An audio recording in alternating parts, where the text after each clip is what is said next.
is Milhhamoth HaShem by Rambam's son R Avraham. Milhhamoth HaShem means the wars of the Lord. In that book, Rambam's son goes through some common misconceptions about the singularity of the Creator, which were problematic in his time period among certain Jews. Regarding such questions such as, what does it mean that the whole earth is filled with His glory? Is the Almighty pantheistic, panentheistic? What are the essential differences between us and other forms of so-called monotheism? Another great book by Rambam's son, R Avraham, is ha-Maspiq l HaShem. Here they've roughly translated the title of the book, The Guide to Serving God, by Feldheim. Look at how thick this book is. It's a good translation with very insightful notes.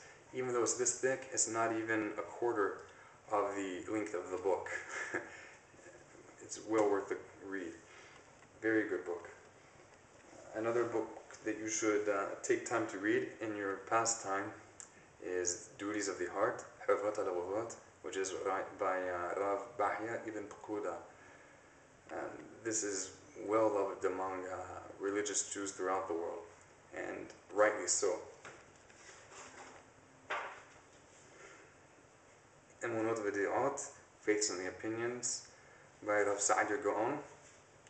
This covers many objections which different religious groups throughout the world have had against the faith of Israel, as well as clarifications of other differences that are important for people to know between the Torah faith, the faith of Avraham and the Almighty, and the approach of other peoples in the world. He comes at it in a philosophical way. Another very philosophical work is Guide for the Perplexed by Rambam, Maimonides. In this book, Maimonides basically elaborates, he doesn't elaborate, but relative to other things he had written, it's an elaboration. A number of difficult passages, perplexing passages in the Bible and other teachings of the sages, which are often misunderstood, taken literally. The book comes with a warning that one who is not prepared for this book should not assume that he has understand the book, and it's only written for those educated in philosophy. The book has a few parts in it. The first part is not so difficult to understand for a person who will take the time to really think about the words, and it covers many idiomatic phrases which are common in the Bible. And that I suggest everybody to read, but don't read further than that unless you're certain that you understand. If you're not understanding, don't fool yourself into thinking that you are. Just stop reading.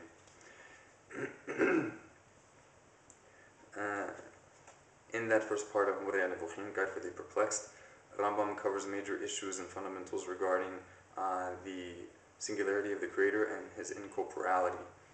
And he states in covering these matters that this is something which old and young, women and children should all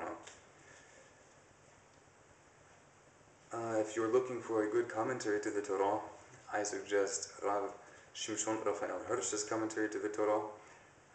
He was a great rabbi of Europe, didn't live so long ago, and this you can also find in English.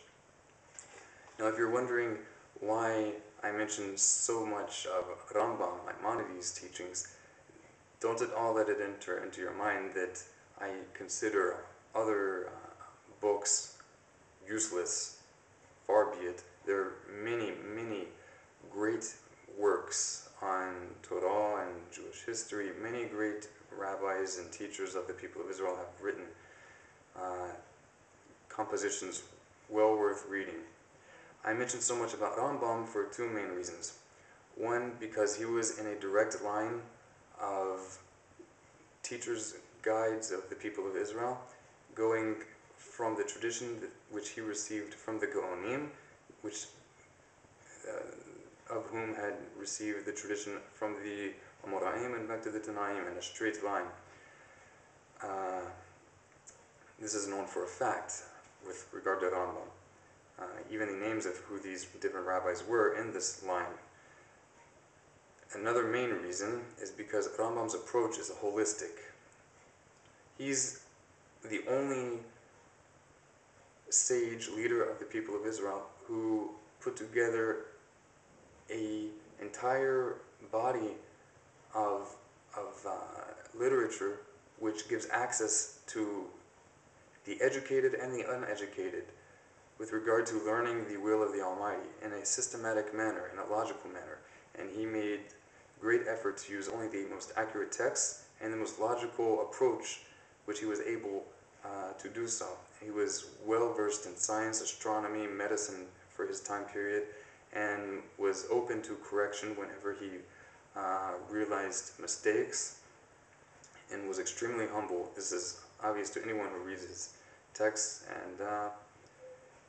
and even if a person doesn't read all of his texts, the Mishne Torah is the basis of Jewish law throughout the Jewish world today. The Shulchan Aruch couldn't even exist without the Mishne Torah, and the Shulchan Aruch, which is often said to be the codification of Jewish law for today, is not the full codification of Jewish law, unlike what many assume. If you want to know all of the Talmudic laws with regard to all of the commandments, you can only do so in the Mishne Torah. Otherwise, you would have to become familiar with the entirety of the Talmudic text, which would take a lifetime of learning, and the average individual never comes near to approaching that goal. Mishne Torah should not be a reason for looking into Talmud, but it is definitely an aid for becoming familiar with all of our obligations in the meantime, and a guide and preparation for Talmud study. I hope this video is of use.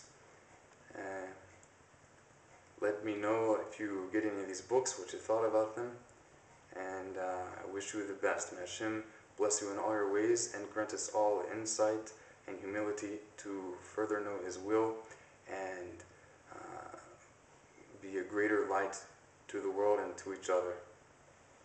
Shalom. Shabbat Shalom.